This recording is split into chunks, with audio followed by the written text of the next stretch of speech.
version equals 1.0. Hold on, got an itch in my ear.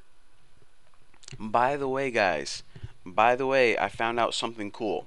If you stick your finger in your ear and scratch, it sounds like Pac-Man. You think I'm messing around with you, but do it. It does. If you stick your finger in your ear and scratch, it sounds like Pac-Man. So pause the video, do it, and then you can, probably text all your friends about it, and then come back. So encoding equals UTF-8, and standalone, of course, put yes because I am actually standing alone in my house right now.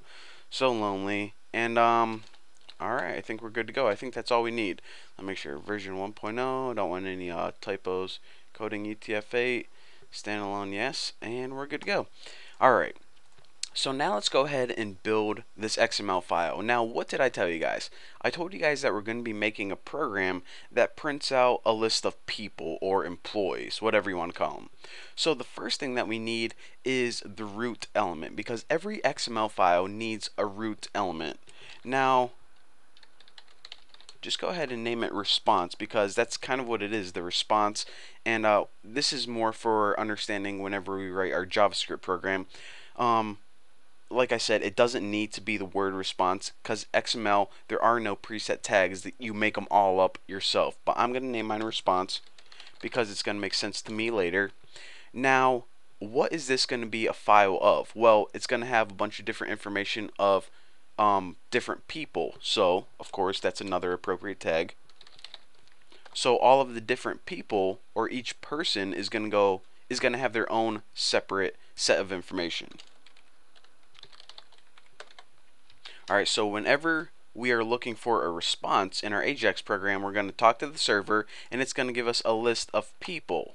So of course, if that's the case, we should probably make some people in it. So you don't want to write people, because this is only going to be one individual person. So person.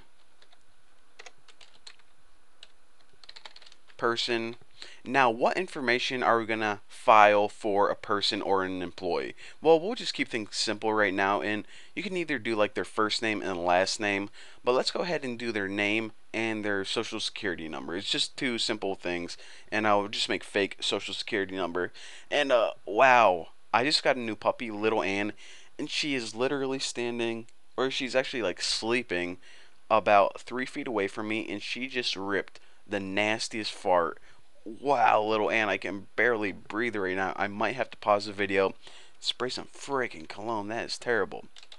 Alright, anyways, I'll try to fight through it. Alright, so the name of the first employee is, of course, Bucky Roberts, the greatest employee ever to live. And next thing, we need to file his social security number, because might as well suck all that privacy information that we can. And this is my social security number. So just double check that we have all our tags embedded correctly.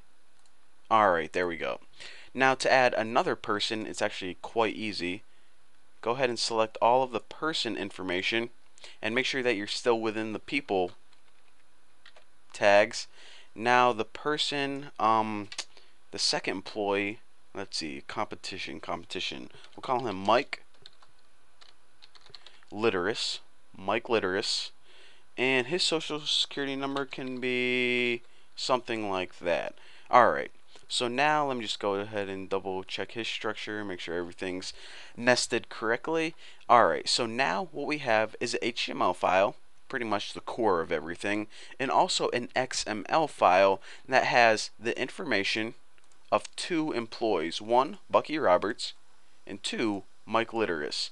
And they're all nested correctly inside the tags people, because they are people, employees, and this is the response, this entire XML file that we're going to be getting from the server using AJAX. So that's what we're going to be doing in the next tutorial, but for now, thank you guys for watching. Don't forget to subscribe, and I'll see you guys then.